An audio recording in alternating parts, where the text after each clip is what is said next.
Hello guys, welcome back to our YouTube channel. तो देखिए, मैं आपका दोस्त अभय आज आप लोगों के साथ लेकर आया हूँ वीडियो, जिसमें आज हम देखने वाले हैं जो भी दिल्ली यूनिवर्सिटी के स्टूडेंट हैं जिनके भी पास एनवायरमेंटल साइंस सेकंड का सब्जेक्ट है, एनवायरमेंटल साइंस 2 वाला जो सब्जेक्ट है उसकी वन शॉट रिवीजन, जिसके अंदर मैं आपको यूनिट नंबर 6 है जो इस सब्जेक्ट की बायोडाइवर्सिटी एंड कंजर्वेशन, इस कंप्लीट यूनिट को एक वन शॉट वीडियो के अंदर कवर करवाने वाला हूँ।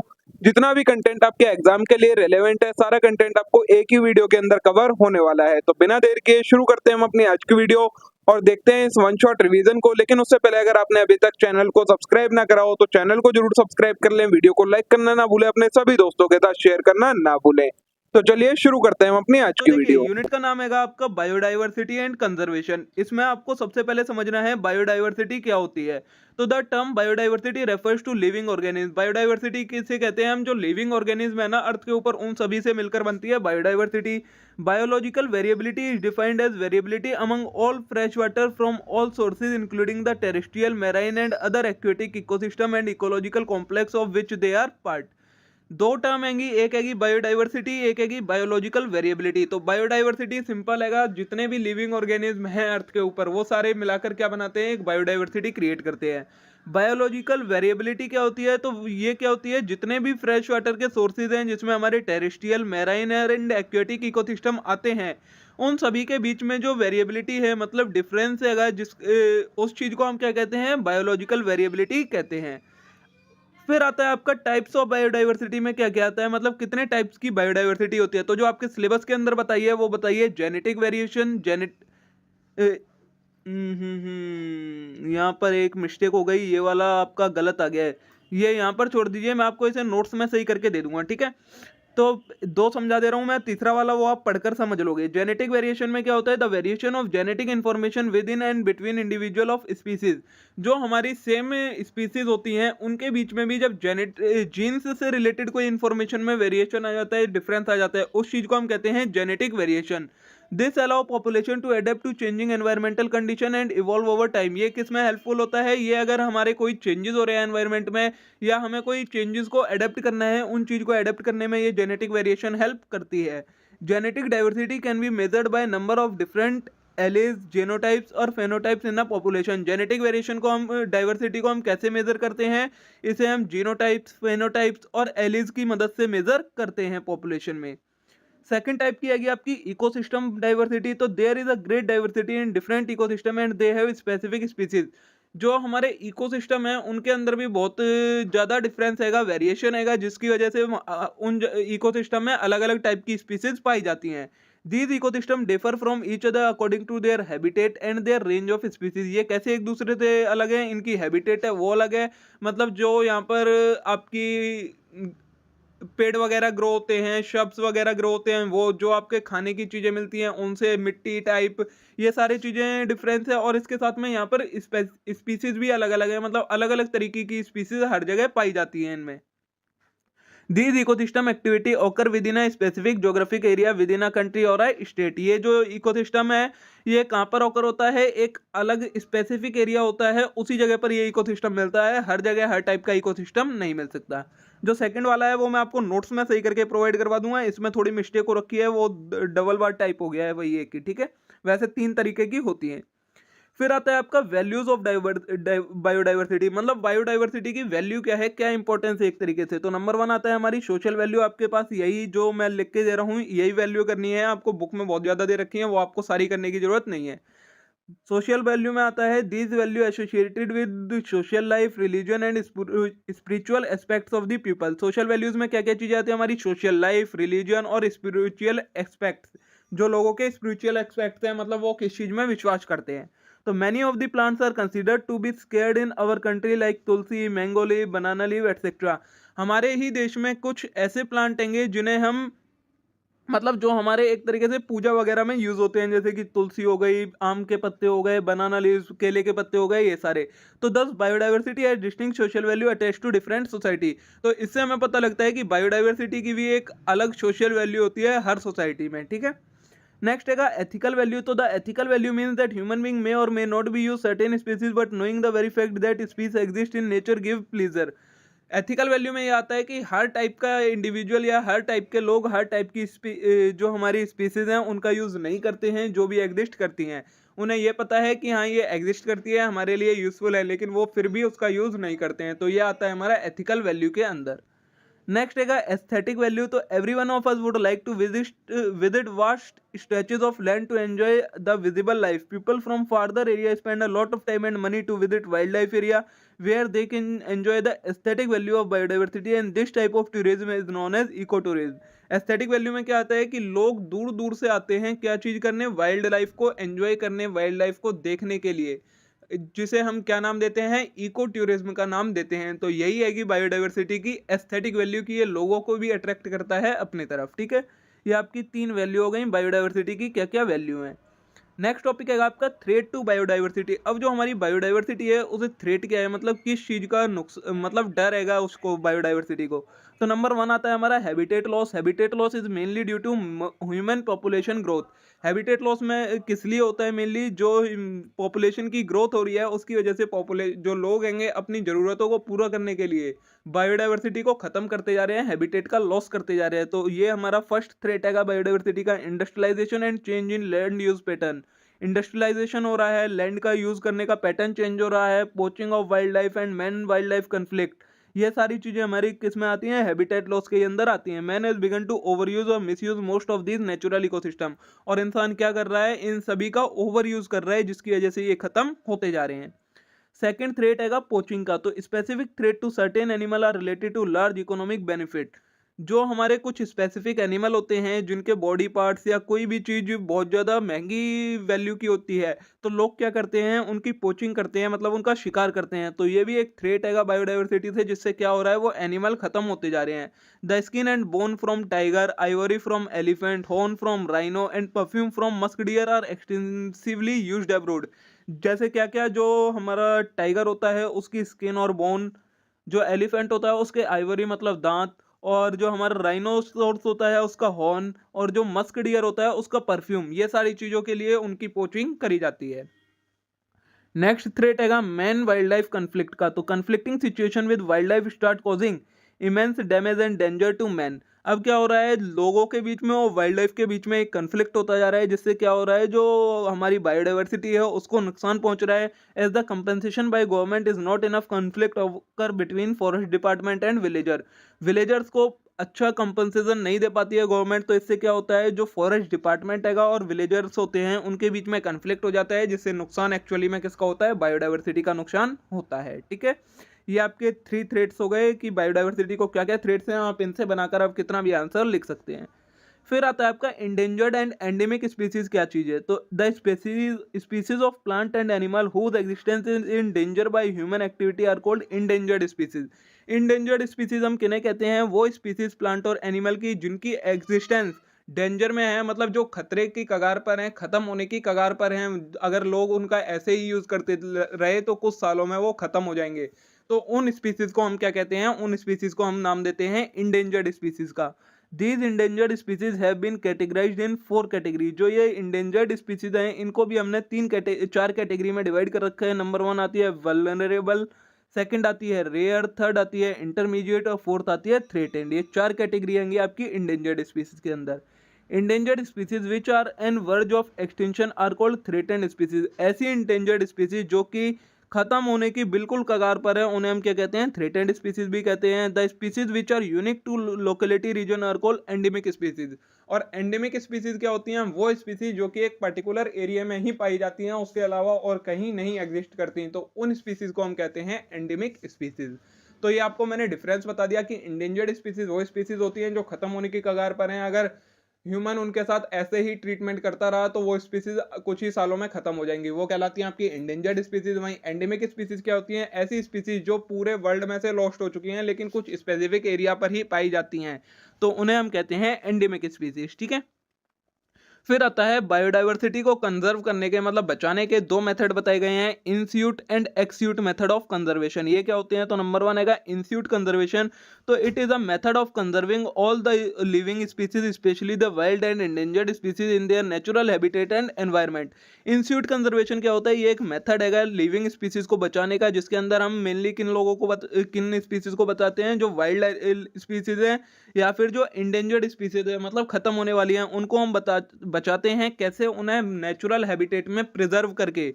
तो उस चीज को कहा जाता है in situ conservation. इंस्यूट conservation of biodiversity, इसके अंदर हमारी क्या क्या चीजें आती हैं? बायोस्फीयर रिजर्व होते हो गए, नेशनल पार्क्स हो गए, वाइल्ड लाइफ सेंचुरी हो गई, ये सारी चीजों का हम यूज करते हैं इन स्पीसीज को प्रोटेक्ट करने के लिए। तो वो आता है हमारा मेथड किसके अंदर? इंस्यूट कंजर्वेशन के अंदर, ठीक है।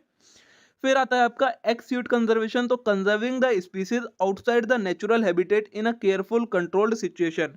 जो हमारी स्पीसीज हैं उन्हें जो हमारे कंट्रोल्ड सिचुएशन है उसके बाहर रखकर कंजर्व करना, मतलब उन्हें एक किसी कंट्रोल में ना रखना, जहां पर वो हैं वहीं पर रहने देना, बस उन्हें कंजर्व करने के तरीके लगाना, उस चीज को कहा जाता है एक्स्यूट conservation. such as botanical garden for plant, zoological park for animal, expertise exists to multiple species under artificial managed condition। इसके अंदर हम क्या एग्जांपल आते हैं? जैसे कि जो प्लांट्स होते हैं उनके लिए बोटेनिकल गार्डन होना, जो एनिमल्स हैं उनके लिए जूलॉजिकल पार्क करना, और एक्सपर्टीज के एक सुपरविजन के अंदर उन्हें प्रोटेक्ट करना, वो चीज कहलाती है हमारी एक्स्यूट कंजर्वेशन, ठीक है। फिर नेक्स्ट क्वेश्चन जो एक इंपॉर्टेंट क्वेश्चन बनता है वो आता है नीड ऑफ कंजर्विंग बायोडाइवर्सिटी की। आखिरकार बायोडाइवर्सिटी को कंजर्व करने की जरूरत क्या है? तो नंबर वन आता है हमारा present and potential use of component of biological diversity specially as we have no way of knowing or predicting what will be use in the future. मतलब जो हमारा अभी के टाइम पर जो हम यूज कर रहे हैं बायोलॉजिकल डाइवर्सिटी को, जिसका हमें पता है आगे फ्यूचर में भी यूज होने वाला है, लेकिन फिर भी हम उसी तरीके से करते जा रहे हैं, ये ना सोचकर कि वो खत्म हो जाएगा। तो इस चीज का हमें ध्यान रखने के लिए कि आगे वाली आने वाली जनरेशन के लिए भी वो चीज बची रहे, तो इसलिए हमें बायोडाइवर्सिटी को कंजर्व करने की जरूरत है। नेक्स्ट है biodiversity is essential to maintain earth life support system that enable the biosphere to support human life. अगर अर्थ के ऊपर लाइफ को एग्जिस्ट करते रहना है तो बायोडाइवर्सिटी का होना बहुत ज़्यादा ज़रूरी है, क्योंकि ये अर्थ के जो इकोसिस्टम है एक तरीके से उसे सपोर्ट करती है, तो इसलिए भी बायोडाइवर्सिटी को कंजर्व करने की ज़रूरत है, ठीक है। फिर एक इंपॉर्टेंट क्वेश्चन जो बनता है वो आती है आपकी केस स्टडी प्रोजेक्ट टाइगर के ऊपर। शॉर्ट नोट में आपका क्वेश्चन आता है डायरेक्ट कि प्रोजेक्ट टाइगर क्या था। तो देखिए मैं बताता हूँ आपको, आप इसे और एक्सप्लेन करके अपने तरीके से लिख सकते हैं। Project Tiger was launched in April 1 1973। कब लॉन्च हुआ था? 1 अप्रैल 1973 को as a centrally sponsored scheme of government of India to maintain viable population of tiger and its natural habitat.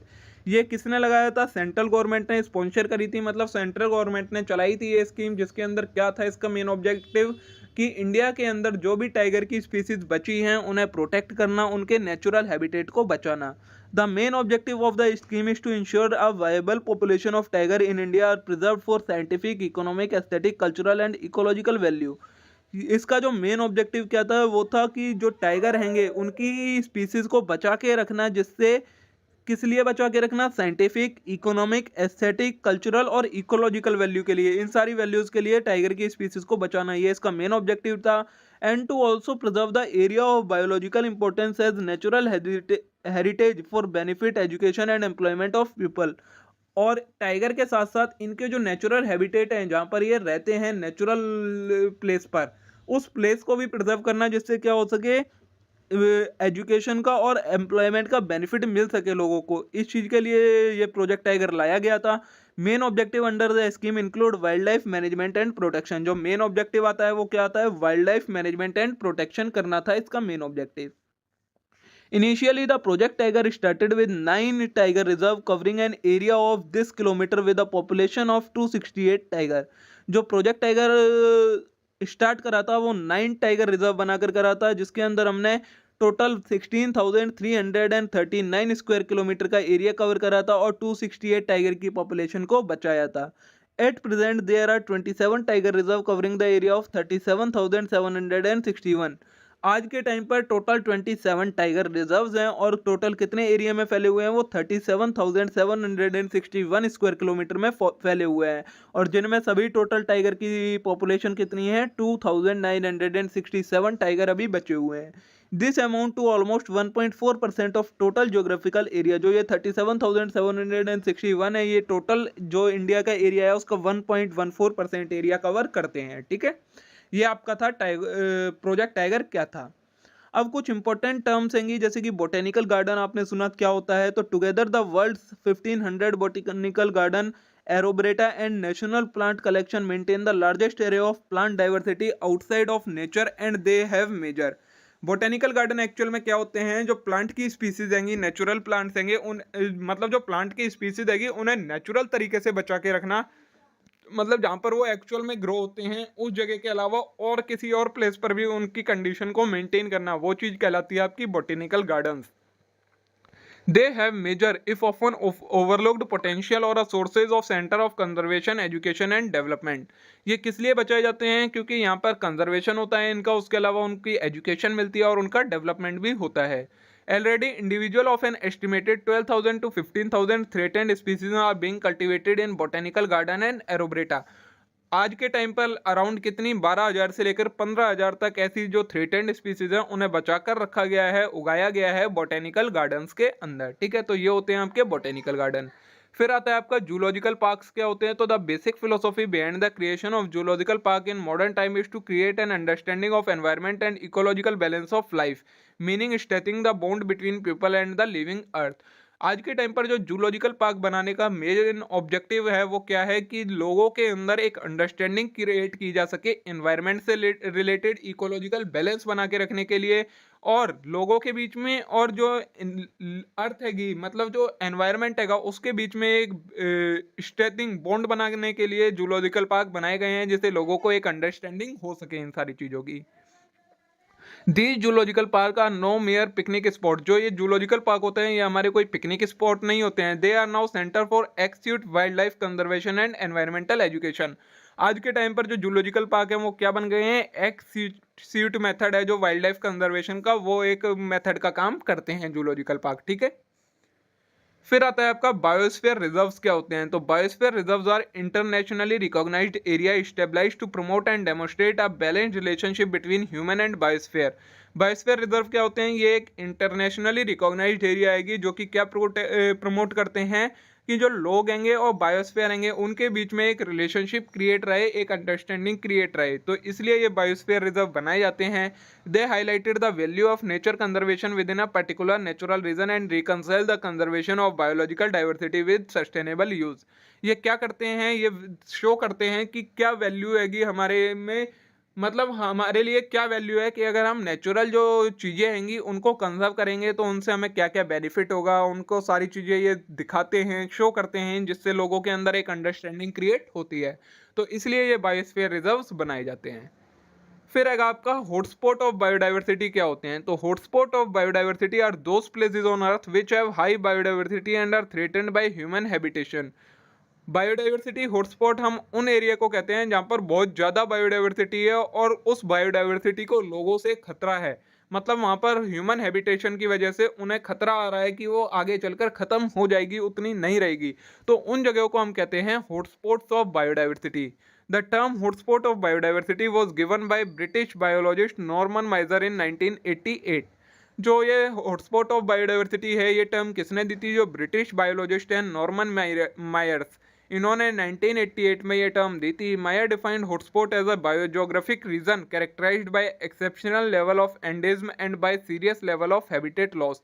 जो ये बायोजोग्राफिक रीजन हैंगे ये क्या होते हैं, इन्होंने क्या बताया था कि ये एक एक्सेप्शनल लेवल हैं जो कि क्या शो करते हैं कि कुछ ऐसी स्पीसीज जिनका एंड होने वाला है, मतलब आगे चलकर ख़त्म हो जाएंगी, उनका एक लेवल शो करते हैं कि वो आज के टाइम पर किस पोजीशन पर हैं, तो उन जगहों को हम कहते हैं हॉटस्पॉट ऑफ बायोडाइवर्सिटी। ठीक है, नेक्स्ट आता है आपका IUCN रेड लिस्ट। तो IUCN की सबसे पहले फुल फॉर्म क्या होती है, international union for conservation of nature and natural resource. is an international organization which is responsible for assessment of species all across the world। जो IUCN है वो एक इंटरनेशनल ऑर्गेनाइजेशन है जिसका क्या काम है, वर्ल्ड के अंदर जितनी भी स्पीसीज हैंगी उन सभी का असेसमेंट करना है। ये काम किसका होता है, IUCN का काम होता है। IUCN conduct field survey to monitor species of every country. IUCN क्या करता है, सर्वे कंडक्ट करवाता है और हर कंट्री की स्पीसीज को मॉनिटर करता है। Based on survey, IUCN classify plants and animal in different regions. These information about current status of species is published by IUCN in Red List data publication।